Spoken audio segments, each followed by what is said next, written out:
गुस्सा आना एक स्वाभाविक प्रवृत्ति है, लेकिन सवाल यह है कि क्या हम अपने गुस्से पर काबू कर सकते हैं। आज की भागदौड़ और तनावपूर्ण जिंदगी में छोटी छोटी बातों पर गुस्सा आना आम बात हो गई, लेकिन यही गुस्सा अगर बार बार फूटे तो यह हमारी सेहत और रिश्ते दोनों को नुकसान पहुंचा सकता है। तो कैसे करें गुस्से पर कंट्रोल?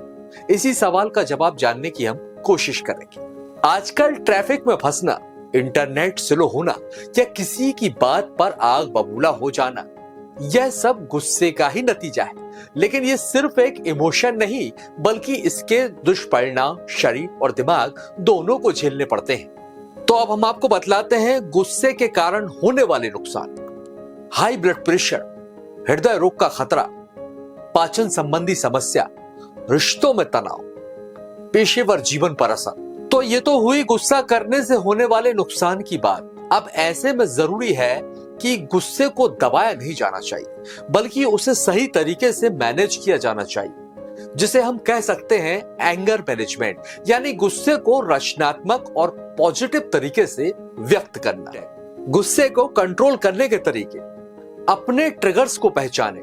सबसे पहले जरूरी है कि आप जाने कि किस वजह से आपको सबसे ज्यादा गुस्सा आता है।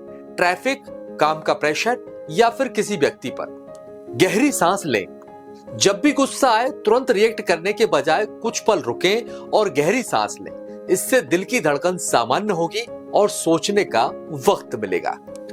स्थिति से दूरी बना लें, यानी कि अगर कोई सिचुएशन ज्यादा परेशान कर रही है तो कुछ देर वहां से हट जाएं और शांत होने के बाद अपनी बात करें। नियमित व्यायाम और योग करें। एक्सरसाइज और योग आपके शरीर से स्ट्रेस कम करने वाले हार्मोन रिलीज करते हैं, जिससे गुस्से पर कंट्रोल आसान हो जाता है। तो अगली बार जब भी आपको गुस्सा आए तो याद रखिए कि गुस्से को दबाना नहीं है, बल्कि उसे सही तरीके से संभालना है। क्योंकि अगर गुस्से पर आप कंट्रोल करेंगे तो जिंदगी पर आपका अच्छा कंट्रोल और भी मजबूत हो जाएगा। साथ ही इसी तरह की रोचक जानकारियों के लिए आप देखते रहिए सलिल संदेश, क्योंकि सही संदेश आप तक पहुंचाना ही है हमारा उद्देश्य।